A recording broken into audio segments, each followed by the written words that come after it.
Hey everybody, in this video I'm going to show you how to change the battery in a Jetta TDI SportWagen from 2009 to 2014. So what you're going to need is a 10 millimeter. You can have a socket wrench or just a regular wrench. And also you're going to want a 13 millimeter with some kind of extension and a ratchet as well to do the job. Alright, we'll start by removing the negative cable first. This is the negative cable right here. You don't want to go for the positive first, just in case you accidentally arc out on something. So you'll remove the negative first. I'll just pull it off of there, set it down there, and then I can go to the positive now. This is with the 10 millimeter. And you just want to loosen these a little bit. They don't have to come, you don't want to take them all the way off or anything. Just loosen it a little bit, and then you can wiggle it off like that. And I'll set the terminals to the side. And then one thing that makes it easier, I'm going to move this terminal up here a little bit here, is to take this jacket off now so you can get to the clamp on the bottom. So I'll take the jacket off. You want to save this. It's expensive from Volkswagen. I forget what the cost is, but it's really expensive, like over $100 for this jacket. It keeps the battery insulated from the hot or cold. That's something you're going to want to keep there. Okay, I don't know if you can see down in here. I don't know if I should get a light to show you, but there's a clamp down here. This is where you're going to get your 13 millimeter and loosen that clamp.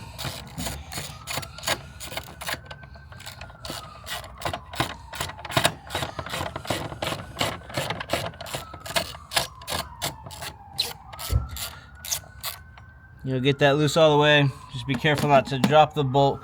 Then I'll get my hand down there. I'll tilt the battery back and I can get my hand in there and just grab it. You could use a magnet as well, but these can kind of come apart if you grab like one side with the magnet or not the other side. Alright, then it is heavy.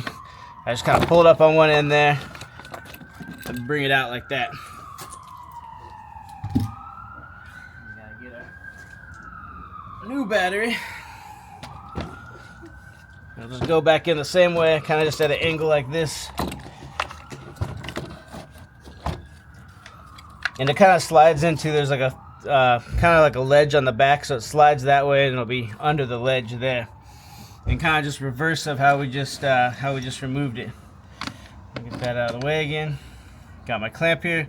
It goes in like this way, not like that, like this. So I'll lean the battery again. I can get it moved forward a little bit so I can lean it. So I got this in my way. Lean the battery again so I can get in there. And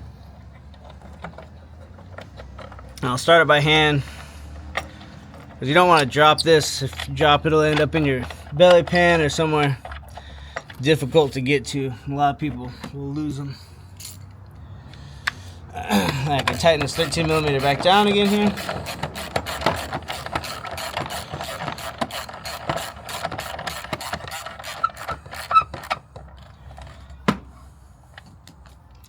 Good, just snug. It doesn't have to be super tight. Alright, the battery jacket. This one's a little beat up already. They kind of have like this grooved where this goes in here. I'll try to just put it back together as best as possible here.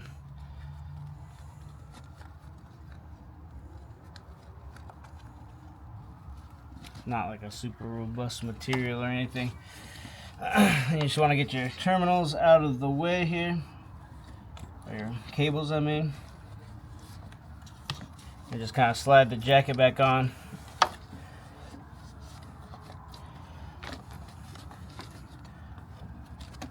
Like I said, you're going to want to keep the jacket. It does help protect the battery. The battery is sensitive to extreme heat and cold. So definitely keep it. Some people, I notice when they change their batteries, they leave it off, but it is an important part. We're going to go back with the positive cable on first. I'll keep my negative cable to the side here. I'll just kind of wiggle that positive cable down so it's on the battery good there. Then get back with your 10 millimeter. A little tap on there is okay. And we can tighten that down.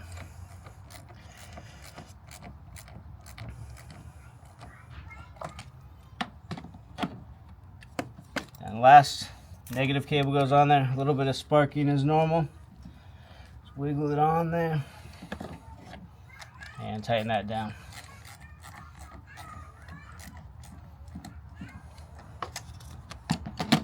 You can put your cover back over, and that's it for that part. A couple more things I wanted to show you. So coming into the car. Alright, so after you replace your battery, you're going to want to turn your key on, then go to your window switches, and you'll set the basic settings for the windows by going up, up, up, up on each one. And I'll set the one touch function for your windows. So you're set there. Also your radio, you're going to want to set time. This one I believe actually has time set on here. So you'll go here, you can set the time over here. So first I click this one, then you can change hours here, minutes over here. I'll turn that radio off so we won't get demonetized. So that's how you set your time there. I don't know what time it is, so I'm just doing this for demonstration purposes. Alright, so everything's good there. Now you want to go ahead and start the car. You'll notice you have all these lights on your dash. Now this vehicle does have an issue with the tire pressure sensor and a light out, so don't mind those two. But with your traction control and your steering wheel light, that is from changing the battery. So you want to turn your wheel all the way to the left for a second, all the way to the right, and then bring it back to center, and those lights will go out. So that's basically setting your steering angle sensor basic setting. If that doesn't work while you're just sitting at idle, you can go for a drive, and that'll work after that. Like I said, this car has an issue with the tire pressure sensor we gotta fix, and an issue with the lights out, and has LED license plate lights causing those two other lights. But that's it for that. And that's pretty much it for replacing the battery. I want to thank you for watching this video today. I hope you found this video helpful. If you found this video helpful, please give me a like, and I hope you have a great day.